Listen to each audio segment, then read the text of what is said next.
Kurash musobaqasi nihoyat o'z yakuniga yetdi. Damas avtomobilini Denov tumanidan Denov tadbirkorlik va pedagogika institutining 3-kurs talabasi Alimardon Polvon qo'lga kiritgan bo'lsa, Cobalt avtomashinasi esa Sho'rchi tumanidan qatnashgan Bekmurod Oltiboyevga nasib etdi. Bizni qo'llab-quvvatlayotgan yurtboshimizga katta rahmat. Sportchilarga shart-sharoit yaratib bergani uchun viloyat hokimligiga, tadbir qatnashchilariga hammasiga katta rahmat. Musobaqa yaxshi o'tdi. Raqiblarimiz ham juda kuchli edi.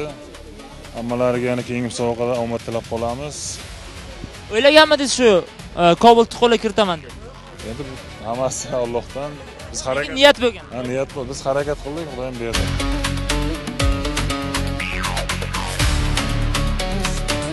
Men ismim Abdulahad Alimardon, 81 kilo vazn toifasida kurashda qatnashdim va birinchi o'rinni qo'lga kiritdim.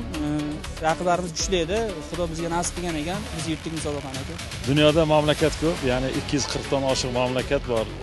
7000 ga yaqin xalqlar bor, tillarda so'zlaydigan xalqlar bor, lekin O'zbekistonda betakror mamlakatni ichida topolmaymiz.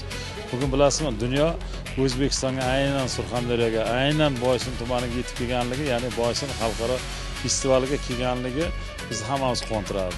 Bugun juda katta qo'rg'onlarda, ya'ni har bir tumanning o'zining qo'rg'onlari, oliy ta'lim muassasalarining qo'rg'onlari, hattoki sport qo'rg'onlarining tashkil etilishining o'zi ham bejiz emasligini bilamiz. Bugun hozir mana yakunda Xudo xolasa shuni ko'ramizki, dunyodan kelgan 40 dan oshiq mamlakatdan 400 ga yaqin folklor jamoalari o'zini qo'shiqlari bilan, kuylari bilan kuylab prezidentimizning sovg'asini olayotgan bir vaqtda bugun prezident sovg'asi uchun kurash musobaqasini ham, ya'ni milliy kurashni musobaqasi o'tkazilayotgani ham hammani quvontiradi.